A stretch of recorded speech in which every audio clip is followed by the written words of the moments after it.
নমস্কার তোমাদের সবাইকে সানাস মাই এডুকেশন সেন্টারে স্বাগত জানিয়ে আজকের ক্লাসটি শুরু করছি। আজকে তোমাদের সঙ্গে আলোচনা করব তোমরা যারা ষষ্ঠ শ্রেণীর দ্বিতীয় পর্যায়ক্রমিক মূল্যায়ন পরীক্ষা দেবে তোমাদের জন্য রায় ও মার্টিন প্রশ্ন বিচিত্র থেকে আজকে সমাধান করব ষষ্ঠ শ্রেণীর ইতিহাস বিষয় মডেল নম্বর 2 অর্থাৎ 2 নম্বর স্কুলের যে সমস্ত ছোট ও বড় প্রশ্ন আছে তার সমস্ত প্রশ্নের উত্তরের সমাধান করে দেখাবো। চলো দেরি না করে মূল বিষয়ে যাওয়া যাক। দেখো কি আছে, একে বৈদিক সমাজে পরিবারের প্রধান ছিলেন, উত্তরটা লিখবে বাবা, অপশন সি। দুই দেখো মেগালিথ বলা হয়, উত্তরটা লিখবে পাথরের সমাধিকে, অপশন এ। তিনে দেখো ঋগ্বেদের রাজা ছিলেন, উত্তরটা লিখবে গোষ্ঠীর প্রধান, অপশন এ। চারে দেখো মহাজন পদগুলি গড়ে উঠেছিল, উত্তরটা লিখবে খ্রিস্টপূর্ব 6ষ্ঠ শতকে, অপশন বি। পাঁচে দেখো পার্শ্বনাথ ছিলেন, উত্তরটা লিখবে জৈন তীর্থঙ্কর, অপশন সি। ছয় দেখো আর্য সত্য কোন ধর্মের অংশ, উত্তরটা লিখবে বৌদ্ধ ধর্মের অংশ, অপশন সি। সাথে দেখো গৌতম বুদ্ধ জন্মেছিলেন, উত্তর লিখবে শাক্য বংশ, অপশন এ। আটে দেখো দক্ষিণ ভারতের মহাজনপদের সংখ্যা হলো, উত্তরটা লিখবে একটি, অপশন এ। নয় দেখো শকাব্দ গণনা শুরু হয়, উত্তরটা লিখবে 78 খ্রিস্টাব্দ থেকে, অপশন সি। দশে দেখো চন্দ্রগুপ্ত মৌর্যের পরে সম্রাট হন, উত্তরটা লিখবে বিন্দুসার, অপশন এ। পরবর্তী দেখো এক কথায় উত্তর দাও। কি আছে, বেদ কত প্রকার ও কি কি? বেদ হচ্ছে 4 প্রকার, ঋক, সাম, যজু ও অথর্ব। পরবর্তী প্রশ্ন দেখো 2 দাগের, পরবর্তী বৈদিক যুগে কি কি চাষ হতো? ধান, যব ও গম। হ্যাঁ। পরবর্তী দেখো 3 দাগের, বৈদিক যুগে শিক্ষা ব্যবস্থা প্রধান কে ছিলেন? উত্তরটা লিখবে গুরু। 4 দেখো বলি কি? উত্তরটা দেখো বৈদিক যুগে প্রজারা রাজাকে স্বেচ্ছায় যে কর দিত তাকে বলে বলি। 5 দেখো মৌর্য সাম্রাজ্যের প্রতিষ্ঠাতা কি? উত্তরটা লিখবে চন্দ্রগুপ্ত মৌর্য। পরবর্তী প্রশ্ন দেখো কি আছে 6 বুদ্ধদের প্রধান ধর্মগ্রন্থের নাম কি? উত্তরটা লিখবে ত্রিপিটক। 7 দেখো মহাবীর কত বছরের জৈন ধর্ম প্রচার করেন? উত্তরটা লিখবে 30 বছর।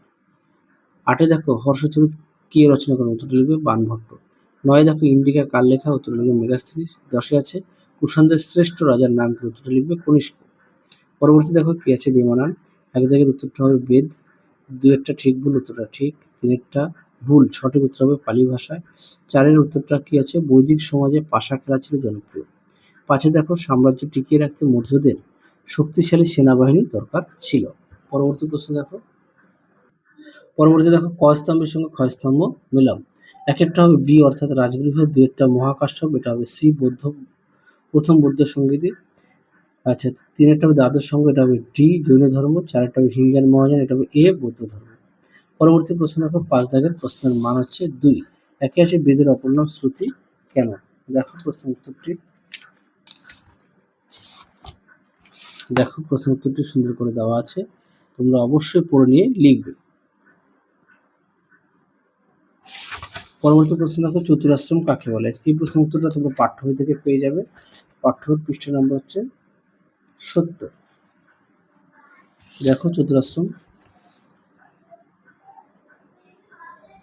দেখে নাও, সরি চতুর্জাম। আচ্ছা এই প্রশ্নের উত্তরটি আমি সহায়িকা থেকে দেখাই, দেখে নাও, সুন্দর করে দেওয়া আছে। হ্যাঁ, তোমরা অবশ্যই পড়ে নিয়ে লিখবে, দেখে নাও এই পর্যন্ত। পরবর্তী দেখো কি আছে, অষ্টাঙ্গিক মার্গ কি? দেখো প্রশ্ন উত্তর,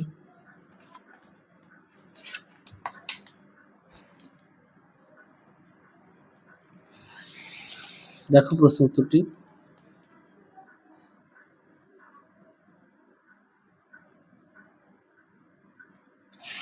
পরবর্তী দেখো অর্থশাস্ত্র থেকে কি কি জানা যায়? দেখো প্রশ্ন উত্তর, দেখে নাও উত্তরটি, তোমরা অবশ্যই পড়ে নিয়ে লিখবে, এখান থেকে এই পর্যন্ত লিখবে। পরবর্তী দেখো কি আছে 6 দাগের, টিকা লেখো ষোড়শ মহাজন পদ। দেখো প্রশ্ন উত্তর, ষোড়শ মহাজন পদ সুন্দর করে দেওয়া আছে। হ্যাঁ, তোমরা এখান থেকে পড়ে নিয়ে লিখতে পারো।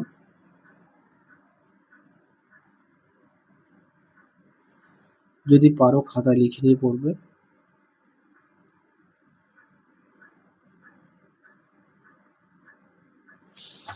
পরবর্তী দেখো কি আছে, পঞ্চ মহাব্রত সম্পর্কে লেখো।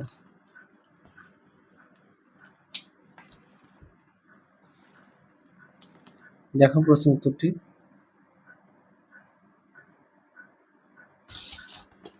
এই প্রশ্নের উত্তরটি তোমরা 70 পৃষ্ঠার পাঠ্য বই থেকে পেয়ে যাবে। হ্যাঁ, পরবর্তী দেখো, নাসিক লেখ থেকে কি কি জানা যায় আর দেবকুল কি।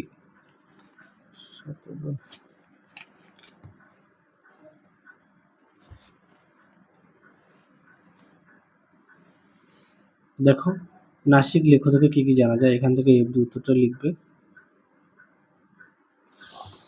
পরবর্তী দেখো, মৌর্য সম্রাট, না এখানে আরেকটা আছে, দেবকুল কি 32। দেখো দেবকুল, এখান থেকে এফ লিখবে, দেবকুল। পরবর্তী দেখো, মৌর্য সম্রাটরা গুপ্তচর কেন নিয়োগ করতেন। দেখো প্রশ্ন উত্তরটি 114-19। দেখো উত্তরটি তোমরা ঠিক এখান থেকে লিখবে।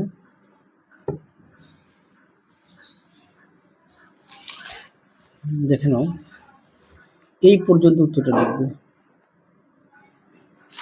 পরবর্তী দেখো কি আছে, 7 দাগের নিচের যে কোনো দুটি প্রশ্নের উত্তর দাও। প্রশ্ন মান 5 একে আছে, এক দাগের প্রশ্নটা কি আছে, বৈদিক যুগের ব্যবসা বাণিজ্য কেমন ছিল সংক্ষেপে লেখো।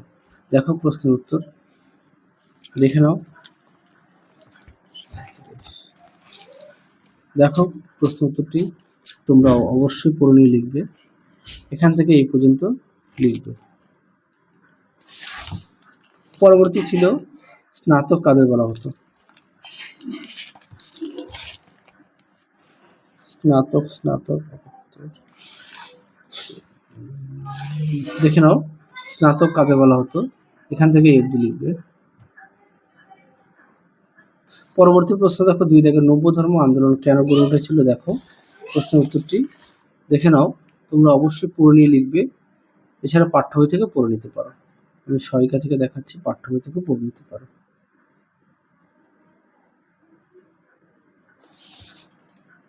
পরবর্তী দেখো, সমুদ্রগুপ্তের যুদ্ধজয় সম্পর্কে লেখো।